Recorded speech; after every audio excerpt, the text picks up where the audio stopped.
So we have here the first one. We have the first part A, which is entitled General. And in part A, we have 3 rules. We have rule 1 to 3. First one is application. Next one is responsibility. Then lastly, we have general definition. So we have ARG. So in order for us to be familiar with part A and the rules within it, we have ARG. So rule 1, 2, 3. Next, we have part B. And this is entitled Steering and Sailing Rules.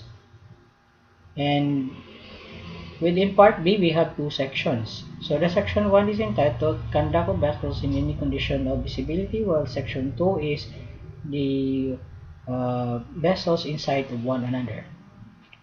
So let us start with section 1. We have rule number 4 to rule number 10. Okay. Now in rule number 4, you have there the application. And if you will be asked during your interview, what is the rule number 4 all about?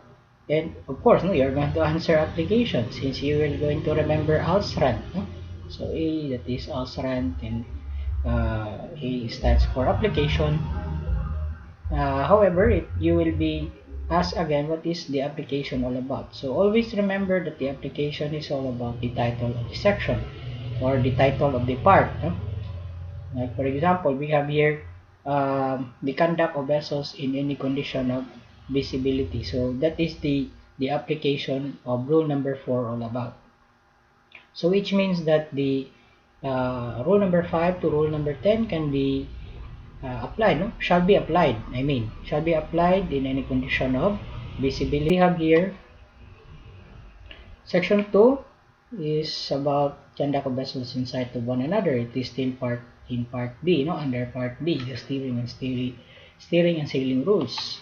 So within this section, we have rule number 11 to rule number 18. So for rule number 11, we have their application. And if you will be asked what is the application of rule number 11 all about, so again, always remember the title of section 2, which is the conduct of vessels in sight of one another. So that is the application all about. Now we have here rule number 13, which is overtaking. Rule number 14, we have head-on situation. Rule number 15, we have crossing situation. Rule number 16, we have action by giveaway vessel. And rule number 17, action by stand-on vessel. Rule number 18, responsibility between vessels. Since rule number 18 can only be applied at open seas, because it cannot be applied in a narrow channel and in a traffic separation scheme. So it's not that powerful. So it can only be applied in open waters. And when we say rule number 16 and 17, action by giveaway and action by stand-on vessels, it is correlated to rule number 15. And rule number 15 can also be applied only at open waters, as well as head-on situation, head-on and sailing vessels, which are not allowed in traffic separation scheme. So if the sailing vessel is within a traffic separation scheme or in a narrow channel, it should follow rule number 9 and 10. So what is left? We have rule number 13. Rule number 13 is the most powerful rule among all of this, since when we say overtaking, rule number 13, you can apply this rule wherever you are, whether you are in a traffic separation scheme in a narrow channel or of course in an open waters, for as long as the sea is navigable. So if you are overtaking, then you should keep clear of the vessel being overtaken. That is the concept of rule number 13. So you could not use the priority given by rule number 18 if you are overtaking. Like for example, if you are a vessel restricted on her ability to maneuver overtaking a power-driven vessel, and you call that power-driven vessel saying, hey, I am restricted on her ability to maneuver, can you please keep clear of me? So you cannot say that one, since that is within rule number 13, that if you are overtaking, you cannot use any of these rules, okay, as an excuse. if you are overtaking, then you should follow rule number 13. But that is very rare to happen, because as we all know, like for example, if the restricted on our ability to maneuver is a dredging vessel or even a pipeline laying vessel, those types of vessels have a lesser speed than power driven vessels, so that is very rare to happen. Next, we have section 3, conduct of vessels in restricted visibility. So rule number 19 is the sole content of section 3. Let us have a recap, a little bit of recap. ARG, Alstrand. Then we have here Asuka R. Diba? And C for rule number 19.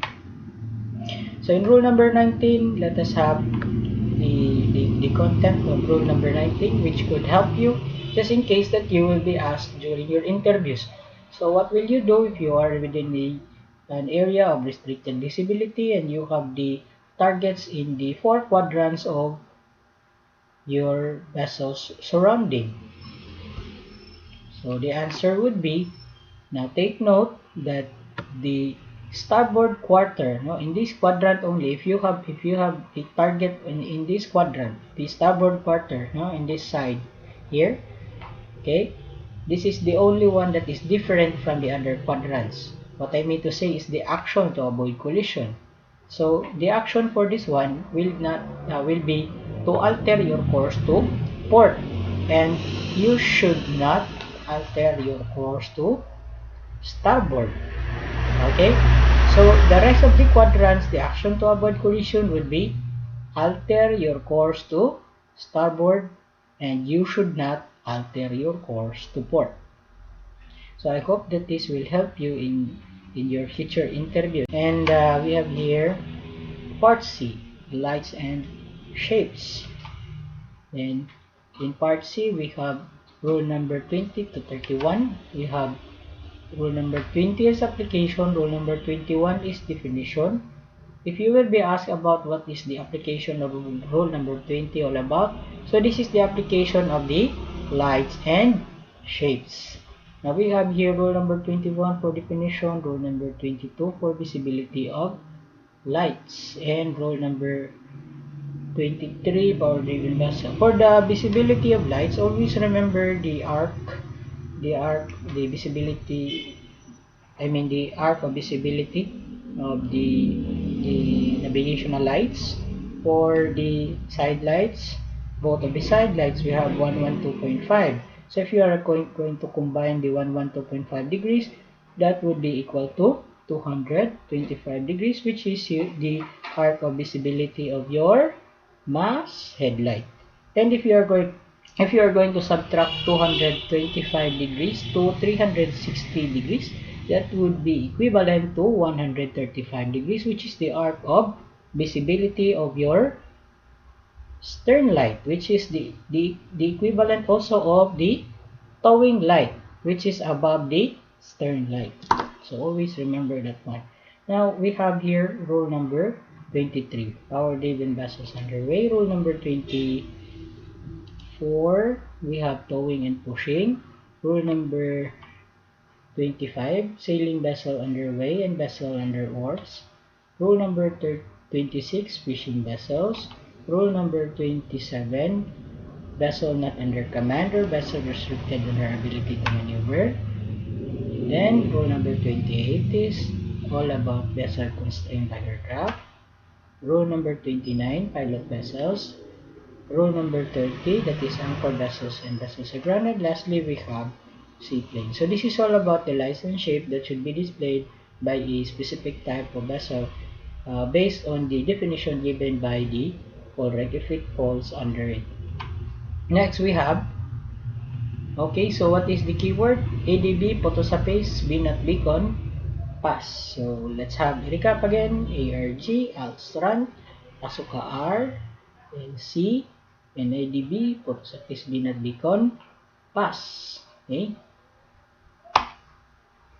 For the sounds and light signals, so we have rule number 32, to rule number 37. So we have definition for rule number 32, then 33 we have equipment for sound signals, then rule number 35, sound signals and restricted visibility, rule number 36, signals to attract attention, and rule number 37, distress signals. So the lights and sound is for us to communicate, no? So if the light is impossible for us to use this one, then we should use the sound signaling. So in part C we have there the description only, no? So it's just like telling what kind of vessel you are depending on the description given by the rules, no? Whether you are a, for example, a vessel restricted from her ability to maneuver or not under command vessel, or you are a vessel considered aircraft, etc. But when we say part D, you are communicating with another vessel, telling them that, hey, I am here. Like for example, in the event of restricted visibility, you are telling them that you are altering your course to starboard, you are altering your course to port, or you are overtaking in your port side, and you are overtaking in your starboard side, or you are going to agree if you will be overtaken. So for this part, we have rule number 32 to 37, and we have the keywords then, so, C, D. Okay, so I have added O for rule number 35 since it is entitled sound signal. So that's why I have then, so, C, D. Again, let's have a recap. ARG, Alsran, Tasoka R, C, ADB, Photosapis B, not B, Compass, then so C, D. Okay.